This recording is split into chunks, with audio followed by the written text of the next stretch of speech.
मेरे पीछे पीछे चल रहे हैं धनुष बाण धारण करके।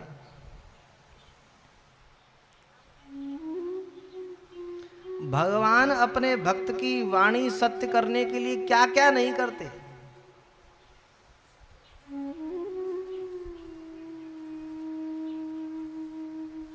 यहीं की घटना है राजस्थान की। राजस्थान में उदयपुर में चारभुजानाथ भगवान का मंदिर है और वहां के पुजारी थे देवा पंडा जी। उनका नाम था देवा पंडा। बहुत श्रद्धा से बहुत विश्वास से भगवान का भजन करते, भगवान की सेवा करते चारभुजानाथ। और उदयपुर का राणा था, वह राज परिवार का मंदिर था। वह राणा नित्य भगवान चारभुजानाथ का दर्शन करने आता। सायंकाल सभा का विसर्जन करके वह राणा दर्शन करने आता तो पंडा जी उस राजा को, राणा को चरणामृत देते, भगवान की प्रसादी माला देते, प्रसाद देते।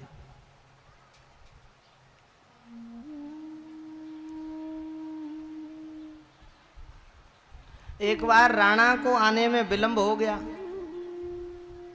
पुजारी जी ने विचार किया, देवा पंडा जी ने, कि अब तो आएगा नहीं, तो भगवान की प्रसादी माला स्वयं धारण कर ली, वो प्रसाद पा लिया। इसी बीच द्वारपालों ने उद्घोषणा की,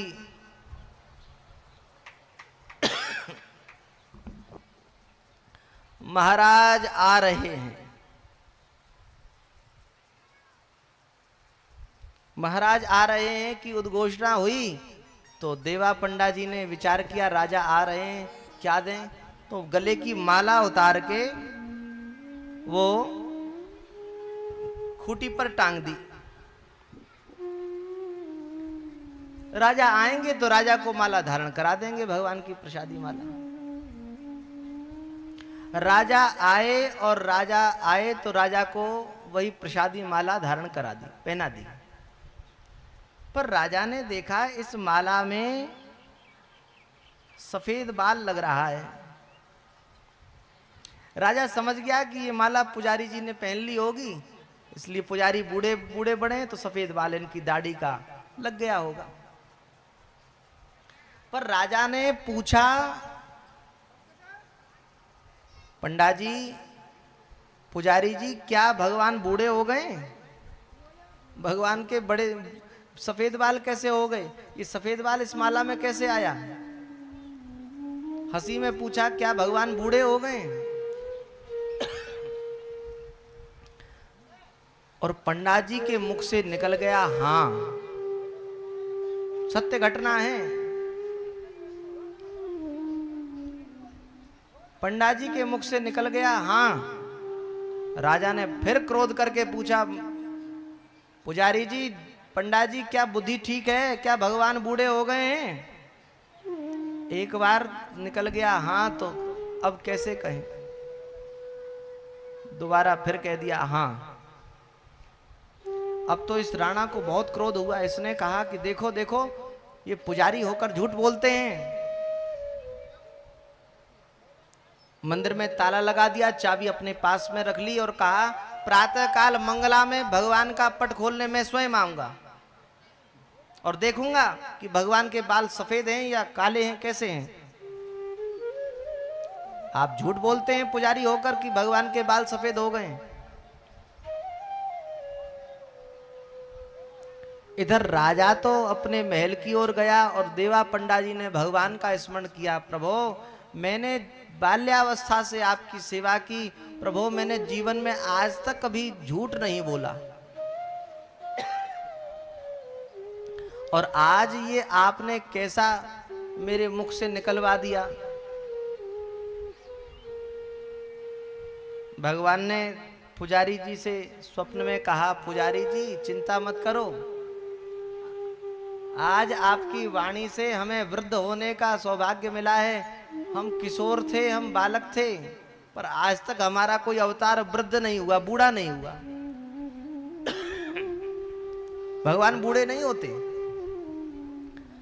भगवान जन्म से लेकर 16 वर्ष की अवस्था तक ही होते हैं बस, इससे बड़े भगवान नहीं होते। पर आज आपके वचन के कारण हम बूढ़े हो गए हैं, हमारे बाल सफेद हो गए हैं, आप चिंता न करें। प्रातः काल उदयपुर का राणा आया दर्शन करने, और जैसे ही उसने मंदिर खोला, मंदिर खोलते ही देखा कि भगवान के सफेद सफेद बाल, और भगवान के सफेद बाल देखकर इसको बहुत क्रोध हो गया, और क्रोध हो गया। इसने कहा देखो इस पंडा की, देवा पंडा की बुद्धि खराब हो गई, रात्रि में ही दूसरी चाबी बनवाकर इसने भगवान के नकली बाल लाकर लगा दिए। नजदीक गया और जोर से भगवान के एक बाल को खींचा, और जैसे ही भगवान के बाल को खींचा, भगवान ने नाक सिकोड़ ली। भगवान के बाल खींचते ही बाल टूटा, रक्त की धार बह गई, और राजा ने के ऊपर जब रक्त की धार पड़ी, प्रतिमा ठाकुर की बात कर रहे हैं जी, मंदिर के भगवान की बात कर रहे हैं। मंदिर के भगवान चारभुजा नाथ की प्रतिमा से खून निकला, बाल उखड़ते ही राजा धड़ाम से मूर्छित होकर भूमि पर गिर गया। देवा पंडा जी आए, प्रभो प्रभो प्रभो इसकी रक्षा करो, इसे प्राणदान दो, प्रभो इसे बचा लो, इसे छोड़ दो। भगवान क्रोधित हैं। भगवान ने कहा यह मेरे भक्त की परीक्षा लेना चाहता है, इसे मैं छोड़ूंगा नहीं। मेरे भक्त की वाणी पर अविश्वास करता है, इसे छोड़ूंगा नहीं। देवा पंडा जी ने कहा प्रभो आप इसे छोड़ दें, अन्यथा लोग आपके भक्त को कलंक देंगे। भगवान चारभुजा नाथ ने कहा देखो मैं इसे एक वचन पर छोड़ूंगा, आज के बाद इस वंश का जो भी उत्तराधिकारी राजा होगा वो मेरा दर्शन करने ना आए, मेरे मंदिर में प्रवेश ना करे। अगर आज के बाद इस वंश के उत्तराधिकारी राजा ने मेरे मंदिर में प्रवेश किया तो ये वंश नष्ट हो जाएगा। और आज भी उस राजघराने का जो उत्तराधिकारी होता है वह चारभुजा नाथ मंदिर में प्रवेश नहीं करता। आज भी ये बात है।